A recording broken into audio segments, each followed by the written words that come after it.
Good morning, everybody. Welcome to Hey, another good morning. edition of Sales Chatter. It's Mayhem Mondays. I know Jeff and I are chomping at the bit to get to this topic today. Good morning, Yeah, Jeff. How you doing, brother? good morning, man. Good morning. All right, let's hit that intro and let's get started. All right. To the HPLS podcast. Live, relevant, and high performance information, conversations, and education weekly.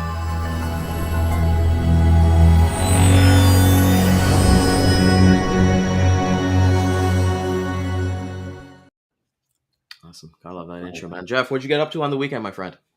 Hey, you know what? Actually, I did absolutely nothing. My wife and my mother-in-law went down to DC to go see the Elton John concert. I was like, I'm not going down there.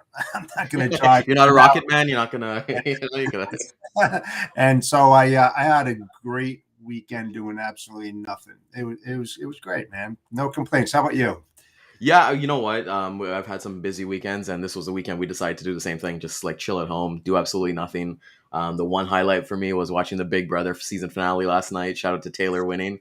But other than that, we just rested up and just got like, I took Saturday morning to kind of do some tactical thinking in terms of like my ideal client profile and kind of going to Q4, Q1. So it's awesome, man. It's really, really awesome to kind of see the kind of growth and things that's kind of Yeah, going in. Like today's episode is going to be a big help for myself as well. So yeah, let's get into it, man. Client retention. yeah, Um, sounds good. when it comes to client retention, my man, I know there's so many ways. I know I got my strategies, you got your strategies. But let's kind of like start with the basics, man. What does client retention look like to you? To me, it's doing the right thing at the right time. I don't really bother my clients too much, Hmm. um, because if you're doing something right, then there's no need to continually follow up. It's what you do when something goes wrong or they have a question, and how fast that you're able to answer that. I mean, some people kind of wait, like, I'll get back there. I'm really busy. I'll call up in about a half an hour or so. No, we're right on the spot when it happens. And every once in a while, we touch base just to see how the client's doing. A lot of them have been, I'm fortunate, a lot of mine have been on for a few years, which, Yeah. is kind of unheard of, because a lot of customers, they're like fleas. They jump from one dog to the next dog to the next dog, and we try to curtail that as much as possible by just servicing the hell out of our customers, and it's grown. I know for a fact that it's costs so much money to replace Yeah. a customer that you currently have on board. So you try to do everything that you possibly can, Ryan, to keep those customers in your corral and continue doing business with them. And now you have to look at strategic initiatives over a certain period of time, because you don't want to let everything out of the bag at once, because then what are you going to have to offer later on down the road, right? So you try to kind of predict those things based upon the conversations that you have with them when they do pop up, and taking it to the next level. Like I said last week when I was on vacation, I had my business plan, and it was called the Level Up Plan. We know where we are right now, but we just want to take it up a notch, just to keep them um, interested. I should Yeah. say, interested in what we're doing. How about you? What do you do, for the customer engagement, and then keep them somewhat happy? Yeah, you know what? I think the one mindset that I kind of have, I just want to kind of shout everybody out. Good morning, Lisa. Hey, Good good morning, morning, John. Lisa. John, it's Hey, been a John. minute. And it's Lisa brings up here long-term relationships, and it's great that she says that. I'm a Yes. big believer in that. Hey, any kind of short-term problems, the fix is not a band-aid. The fix is No. a long-term solution.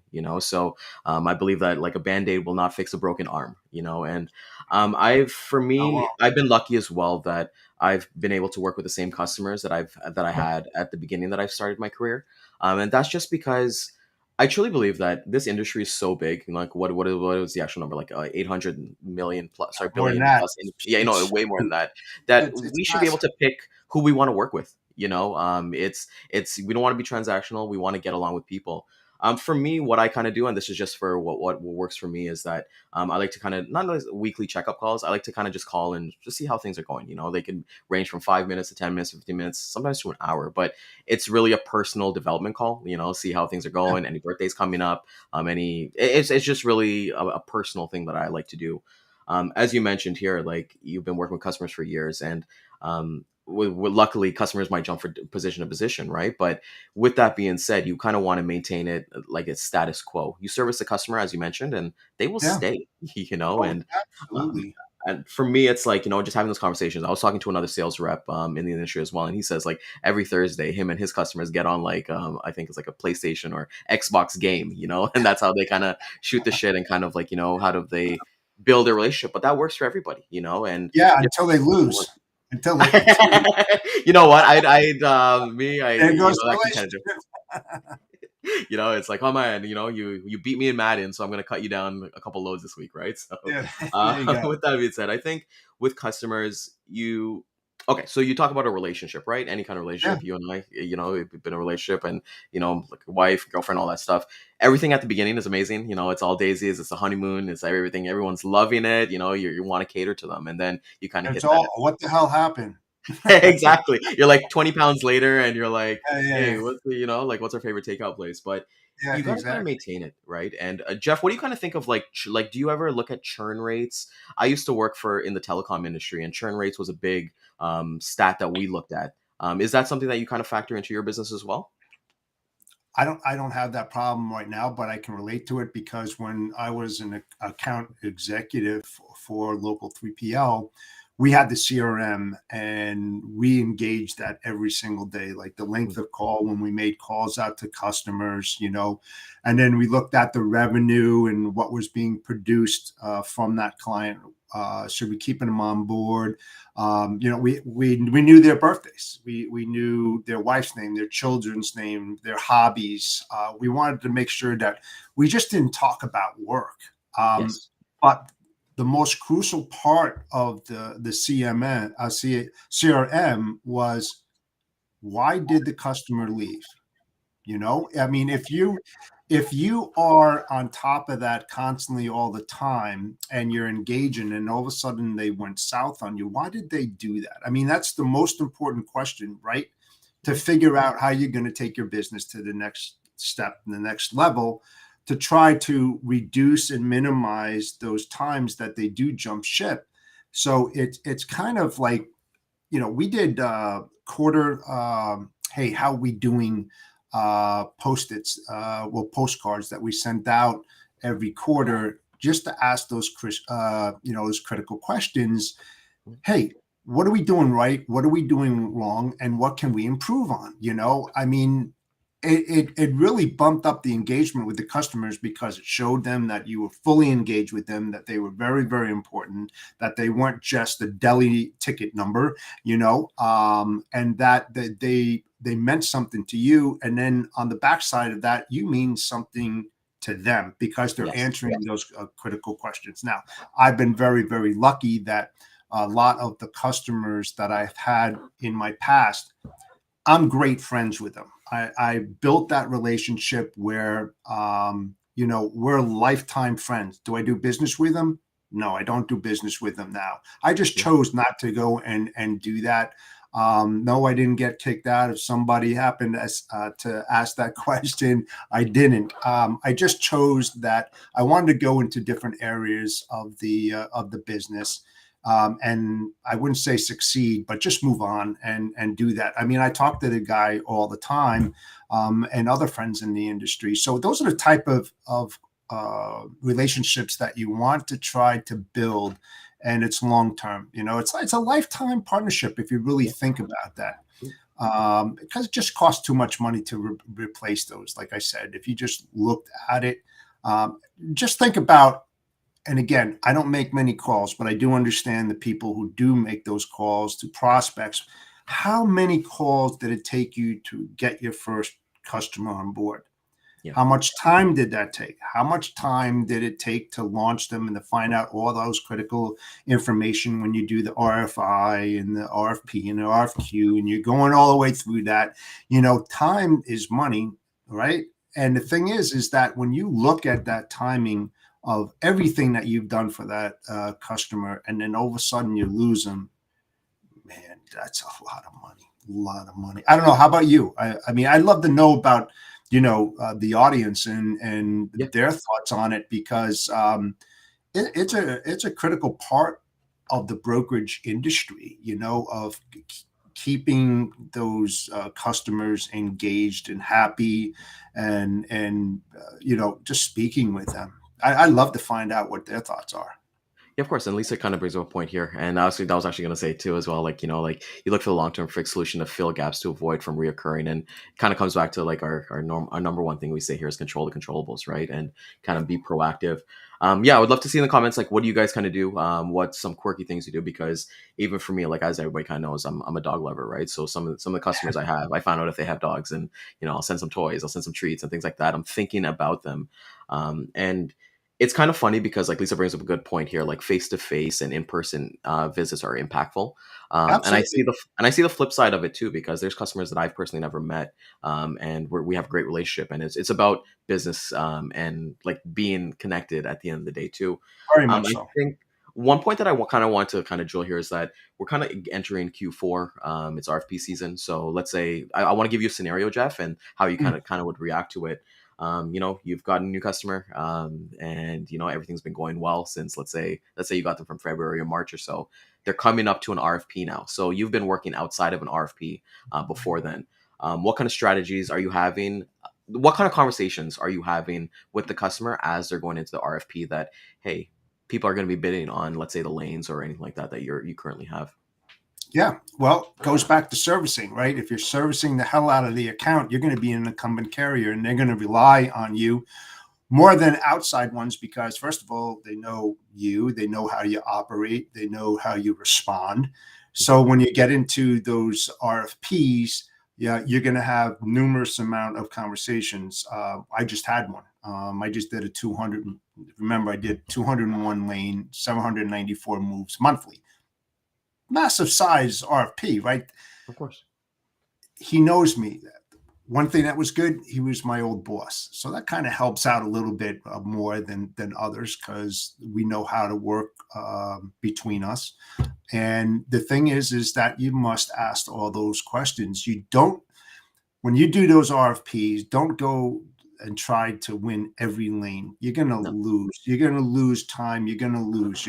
It's just like anything else. When I tell and help people, is that your niche, your lanes, geography, the carriers that you do business with, where they like to work, how they like to work. Those are the lanes that you concentrate on. You'll have a better idea. Now, you could be a little bit more higher on your rate, but then your value is what you have done in the past and proven yourself, right? You don't want to devalue that by any means. You want to add to that value and create, of course, more revenue on that side. The way that you do it is, hey, listen, I know this is a little bit higher than what I had on the other one. However, the market's changed. These carriers are looking for more volume. Hey, do you have any backhauls coming out? Do you have any of that? I've done this on this lane, just as an example. And what happens is that snowball starts rolling and becomes bigger and bigger and bigger. You know what? Listen, Jeff, for another $100, let's do this. Let's do this, because I know you're going to get it covered. I'm all in, blah, blah, blah. So those are the things that you have to especially now, because we are in the RFP season, because you got the new year coming up, first quarter, unless you're in CBG, which most, the Japanese companies, their fiscal year ends on March 31st, New Year on April 1st. So it's extended, but a lot of the major companies out there are in that engagement right now.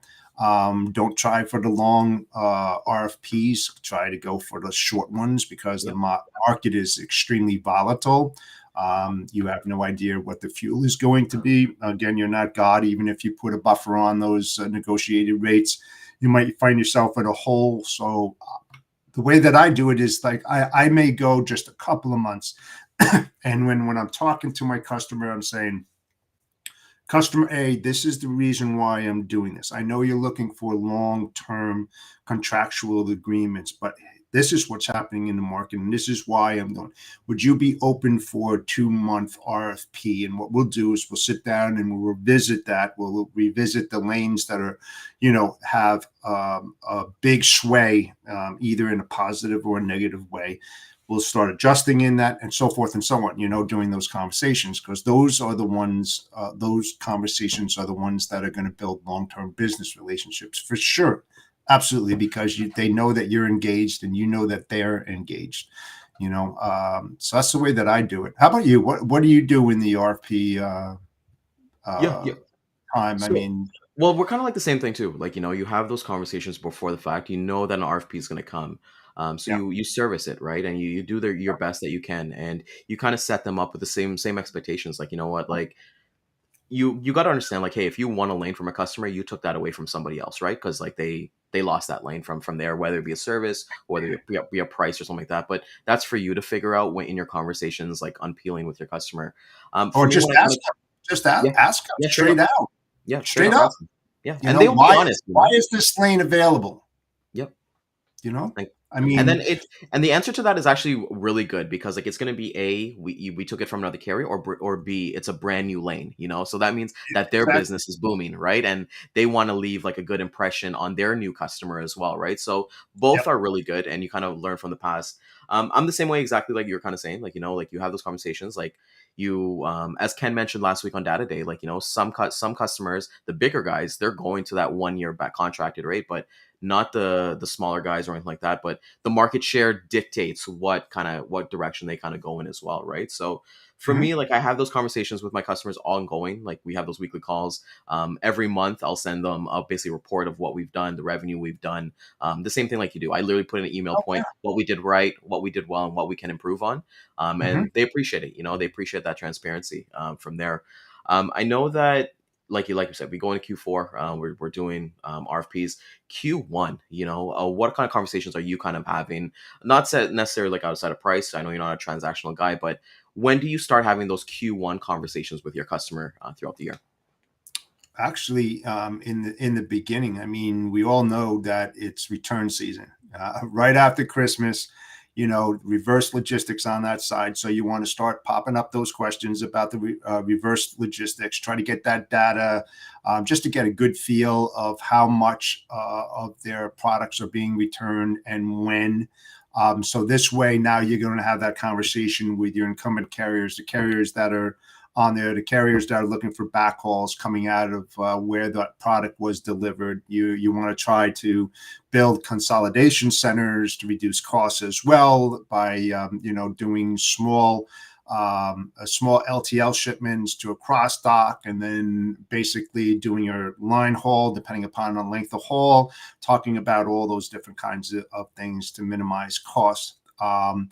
Yeah, it's all part of that. And then again, what's coming up over the new year, the first quarter, second year? What are you working on? What are your new product lines? What's coming in? How can we help you ramp up? What kind of problems are you projecting? You can create that timeline in like an Excel or whatever. Here's what we need to do by this time. This is what we need to do by that time, and then be able to launch and hit those targets. But of course, within that time frame, you're still communicating with that customer. You're communicating with the carriers, because again, it's all about collaboration and making sure that everybody is engaged. So when that new product line comes out, or whatever problems they're working on, that you're fully engaged, everybody understands. And also, one of the biggest things you also want to do is you want to talk to the S and OP, the sales and operations team of the customer. And I said this a long time ago about, it's important about having carrier roundtables, and those carrier roundtables with the customer. It's not about rates or accessorials or anything. It's about ramping up and helping the customer get prepared for whenever they're launching. And you also want to find out, it's a great time for the carriers to talk about, hey, what's new that's happening with that carrier. and carriers have ears. Oh, wow, that guy's doing that and stuff. So they start listening, and they start figuring out some best practices and stuff like that. I mean, when I used to do that a long time ago, that engagement helped everybody immensely, especially if that customer has different DCs and RDCs and warehouses throughout the whole country. You're having a representative for all of them, because what launches in New Jersey is going to launch out in Anaheim, that's going to launch out in Aurora, that's going to go in Tijuana or Mississauga, Ontario, Canada. I mean, just naming a few. So you want everybody fully engaged in what's happening at the new year, and it works. It wonders. It really does, because everybody gets on the same page. And again, the main objective of a salesperson is to get a seat at the oak table, and that's where things happen. That's where the magic happens. And if you're invited to that oak table, you are ingrained in that operation, and that means that they want to do long-term business, with you. There's nothing better than that. I can tell you firsthand. Yeah. And when you're in with a customer at the oak table, as you mentioned here, it's awesome to hear like when other sales reps call them and they tell you the stories of like people calling them and what they kind of say. And it's like, okay, well, you know what? It's not even competition at that point. It's like, you know what? I'm doing my job. I'm not watching exactly That's what they're it. doing. I Right. got a Reports question for too. you. You want to do your reports. It's a great time, Yeah. to do an annual review, broke down by quarters. Here's what you did, then you can start creating projections off of that data from the That's true. previous years, especially if they're going to increase volumes and everything. Then you can have somewhat predictability of what's going to happen in the first quarter, second, third, and fourth of the following year by driving that forward with data, right? Yeah. That data helps to move the business forward. Try not to make those decisions by an emotional feedback of what you feel.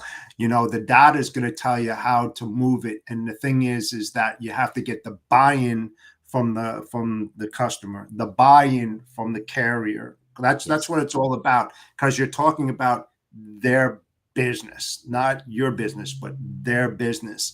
And you want to help them to project their future and what's going to happen in the following year. So Yeah, and I'm gonna take a page out of DJ's book because I know he's a big quote guy, but I know like Zig Ziglar said, like you'll get exactly what you want by helping people get exactly what they want, right? So we're right. in a service industry. It doesn't matter what you kind of think of it. We're in a service industry, and I was reading a report before we actually got on this call that, like in terms of like churn rates, and there was a survey done of customers why they leave, and Mhm. 68% of them said that they leave because they don't feel valued enough, right? So at the end of the day, it's like, Boy, that's a today. good guy. Yeah, exactly, right. And it doesn't matter for business, but like we're talking business here as well. But I would honestly recommend everybody like today hop on the call with your customers, see how they're doing, how their weekend was, and kind of build that rapport. And the good thing about building rapport is that you can start at any time. If you haven't been doing it, if you got a new customer maybe like 2-3 months ago, or even like a couple years ago, and you're not doing it, well, I'm not sure that they're still there, but you can always build rapport and you can always show them that you care. Jeff, I had an interesting thing that happened to me, and I kind of want to get your thoughts on it. Yeah. I a couple months ago, I had an intro call. We booked a discovery call with a customer. I thought it was probably the worst call ever that I've probably had. Um, Mind you, we got into some transactional stuff. We did some lows and things like that, and then he left. And then his replacement came, and now we're like, we click. He hits my ICP. How Mm. do you handle situations where, hey, customer, you're doing really well with a customer, like as you mentioned, work for years, and then they've decided, hey, it's time for me to go somewhere else, or time to retire and things like that. What is your kind of, because I think that would be valuable like to the audience as well, because we do see on LinkedIn, everyone, they have the opportunities to go to different companies and things like that. How are It you happens. handling a new job change? Perfect question. If you have that type of relationship with your current contact there, he's going to be forthright. He's going to tell you what's going on. If you've got that right engagement, when is it going to happen? Hey, listen, before you leave, I'd like to set up a webinar. If you could do a introductory, tell the gentleman or the Yeah. lady, whoever's jumping in your seat, who I am, who you're working with, what we've done. I'd like to formally introduce myself to him or her, and start it off right. So at least they know where we are, where we left off, and where the the goals and objectives that you have might not be necessarily the same as the person jumping in your seat. And that's what I want to try to uncover so we can continue this. And it's happened to me with one of my oldest customers, and the transition was beyond perfect, and they're just the type of customer that, if something's going wrong, let's chat. Otherwise, if nothing's going wrong, we don't need to chat, kind of deal. And it's just been working like clockwork every single week. So those are the things that are most important. It's when they don't tell you that something is happening, and then the weekend goes. He leaves on a Friday. You call up, hey Joe, man, how you doing? Oh, Joe's no longer here. What the? It's just like, why? Now you got to ask yourself, why didn't he tell you that? Then that tells you volumes too. I thought we had a good relationship, but it wasn't as good as it should have been. Yeah. Now you start thinking about, avoidance. How do I avoid this type of thing from happening? Because you're right, Ryan, in this industry, a lot of people change their roles drastically, either within a company or they're jumping ship and they're moving on to a higher position or whatever it might be. The one thing that's good about that, and again, I'll use myself as an example. I left a couple of companies, and my bosses, we were on good terms. Few of them go to a different company. I make a phone call. Hey, how you doing? How do you like the new role? Hey, Jeff, listen, I want to bring you in. Boom. Nothing speaks more volumes than having those type of relationships with those customers. They don't have to be like an ex-boss or anything. It does help. But I mean, with your customers, if you have that type of engagement and they love working with you, don't be surprised if they contact you or find out where they went and contact them. 100%. And I think that's really important because that's actually the flip side of it, right? Like you basically kind of get two customers at that point, right? And I know sometimes they need to go there and kind of ramp up. Here's a prospecting tip for anybody kind of watching. I know everyone kind of like they look for new customers and things like that. They go on Sales Navigator. If you're actually prospecting pretty hard and you're actually looking for like new industries, go on a job search website and like type in the title of like somebody like a transportation manager. If a company's hiring for that role, call them and make an intro, because you're probably going to get the previous person there and then the new person coming in as well. So that's a prospecting tip. I know I never really kind of shared that, but definitely do that because that's worked for me. I'm not big on the LinkedIn or kind of finding prospecting there, but Indeed, Monster, all the job sites, go and do that. And I'll tell you, this is a perfect segue, but it's terrible. It's terrible. It really is terrible. I knew this guy a long time ago that used to look in obituary column. I swear to God, where did the guy work? And he got business from doing that. I couldn't believe it. He found out, hey, the guy or the woman dropped dead or something like that. They need help. And he used to call. It was like an ambulance chaser. I mean, I'm serious. I couldn't believe it. I couldn't believe it. Please don't do that, man. That's like that's some like bad negativity vibes. Beyond low, but I'm telling you the truth. Some guy that I used to know did that, and I was like, man, that is below low, man. That's unbelievable. Yeah, so don't do that. Please do not search up your local obituaries and see what they're up to, because then it's gonna sound fake, right? You call them and be like, "Oh my God, I heard XXX like John died or something like that," and it's just not genuine. You're not starting the relationship on the right foot, right? So don't be that desperate. Yeah, don't be that guy. Don't be that guy. Like don't be that guy. I thought today was such an amazing episode. If you did find value in this, please like, comment, share, subscribe, hit us up. Like, let us know if there's certain topics you want us to kind of hit up and kind of talk about, because I thought today was real value. Today's Monday. This is a topic that everyone should be having a conversation with their customer. Jeff, yeah, it's just like Kyle said. You see what Kyle said? Oh, let's see. Let's see what Kyle says here. Yeah, job post logistics. Yeah, exactly. Job post religion might be more tasteful way of doing it, Jeff. So, I'm yeah, with you, Kyle. yeah, exactly. No obituary, just stick on No. Indeed and things like that. And companies are you'll find more job posts than dead employees. And you know what? it's I'm kind of speechless to be honest, like hearing that, but that's actually good to hear. But we are gonna hit the replay again today at 12 Eastern and 3 p.m. Eastern time. Check us out on YouTube, LinkedIn, on Facebook. And like I said, we love the engagement with everybody. Tomorrow's gonna be an awesome Yes. episode. Jeff, any kind of closing words? I know that you've been amazing. We've been killing it ever since you and I, So, any kind of closing words for anybody out there? Oh man, just go after it.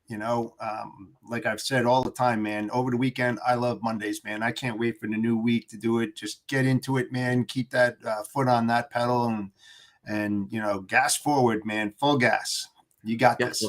full Go gas, do it. no breaks. Make it happen. So that's it for me, guys. Just honestly want to thank you, everybody. Thank you, Daman, from Centurion Trucking, for being a sponsor, and thank you, everybody, for being here this morning. Appreciate it. Centurion Trucking, our motto is people before profit. Today's market requires more transparency, consistency, and focus on what our clients need to win. Centurion Trucking and American Logistics are poised to help their clients achieve and surpass their targets. If you're looking for a team that honors your needs, dreams, and aspirations, then get a hold of Daman at American Logistics.